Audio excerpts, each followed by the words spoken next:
change, and everything is changed, nothing can be held on to the degree that you go with a stream, you see, you are still. You're flowing with it. But to the degree you resist the stream, then you notice that the current is rushing past you and fighting you. So swim with it. Go with it. And you're there. You're at rest.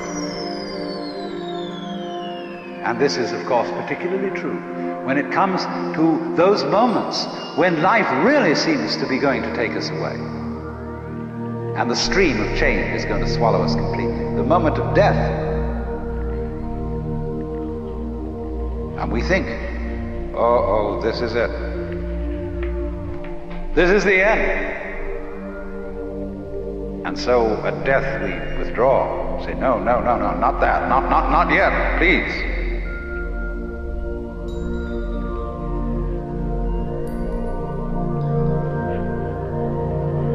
But actually, the whole problem is that there really is no other problem for human beings than to go over that waterfall when it comes. Just as you go over any other waterfall. Just as you go on from day to day. Just as you go to sleep at night. Be absolutely willing to die. Now, I'm not preaching. I'm not saying you ought to be willing to die and that you should muscle up your courage and somehow put on a good front when the terrible thing comes. That's not the idea at all. The point is that you can only die well if you understand this system of waves. If you understand that your disappearance as the form in which you think you are you, your disappearance as this particular organism, is simply seasonal.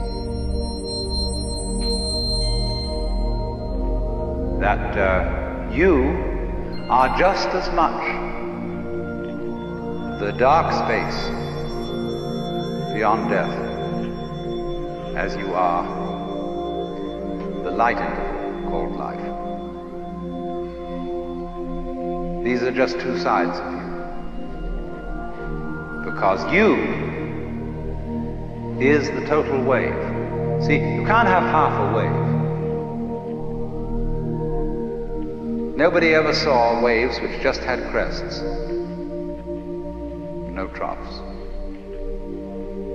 So you can't have half a human being who is born but doesn't die. Half a thing. That would be only half a thing. But the propagation of vibrations, and life is vibration, it simply goes on, but its cycles are long cycles and short cycles. Space, you see, is not just nothing. If I could magnify my hand to an enormous degree so that you could see all the molecules in it, I don't know how far apart they would be, but it seems to me they would be something like tennis balls in a very, very large space. And you look, when I move my hand like this, and say, for God's sake, look at all those tennis balls. They're all going together. Crazy. And there are no strings tying them together. Isn't that queer? No, but there's space going with them. And space is a function of, or it's an inseparable aspect of, whatever solids are in the space. That is the clue, probably, to what we mean by gravity. We don't know. So in the same way, when those marvelous sandpipers come around here, the little ones, while they're in the air flying, they have one mind. They move all together. When they alight on the mud, they become individuals and they go pecking around for worms or something. But one click of the fingers and all those things are zipped into the air. They don't seem to have a leader, because they don't follow when they turn. They all turn together and go off in another direction. Amazing. But they're like the molecules in my hand. So then, you see, here's the principle. When you don't resist change, I mean over-resist, I don't mean being flabby. When you don't resist change, you see that the changing world, which disappears like smoke, is no different from the nirvana world. Nirvana, as I said, means breathe out. Let go of the breath. So in the same way, don't resist change. It's all the same principle.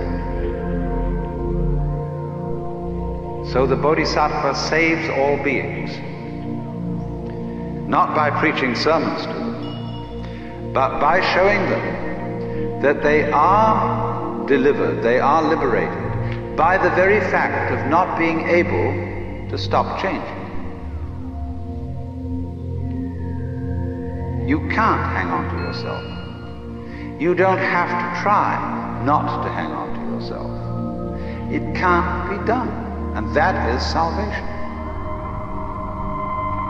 Memento mori, be mindful of death. Gurdjieff says in one of his books that the most important thing for anyone to realize is that you and every person you see will soon be dead. See, it sounds so gloomy to us because we have devised a culture fundamentally resisting death. From the first standpoint, the worst is going to happen. You're all going to die. And don't just put it off in the back of your mind and say, I'll consider that later. It's the most important thing to consider now, because it enables you, it is the mercy of nature, because it's going to enable you to let go and not defend yourself all the time. Waste all energies in self-defense.